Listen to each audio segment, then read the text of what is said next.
morning and welcome to Connect Church Community Online. We've been having some technical difficulty, storage problems, all kinds of things, but we're glad that you're hanging with us. Several videos did not air, couldn't get them to load, the internet speed, something. Anyway, it's been one thing after another, and so I just want to share a thought. I'd preached this several years ago, and I thought, you know what, I don't think I'm going to make a couple devotions out of it.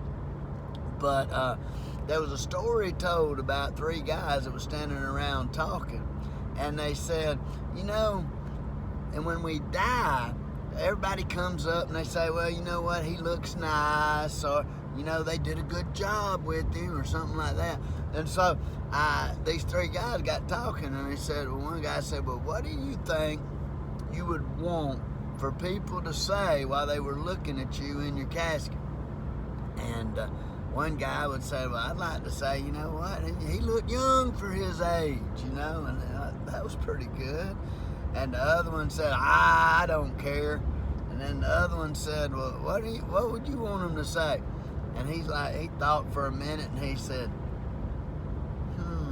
look, he's moving. That's what when we start thinking, you know what, there's still hope.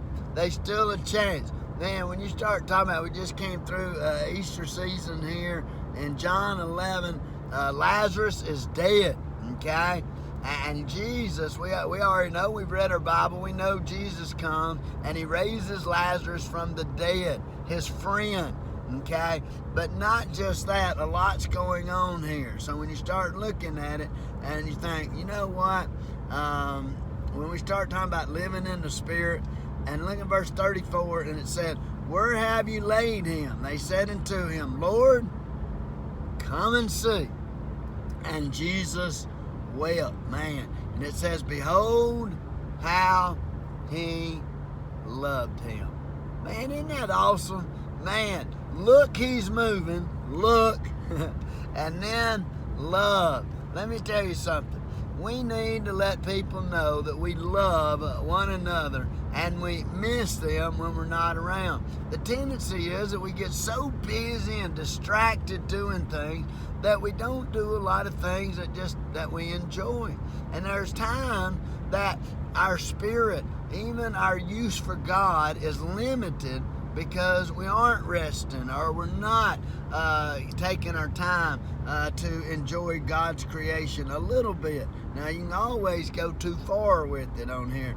But anyway, Jesus didn't come in. He didn't fuss about anything, didn't say how it was a tragedy or anything like that.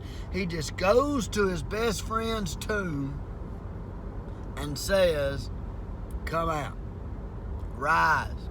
Lazarus, come forth. Wow.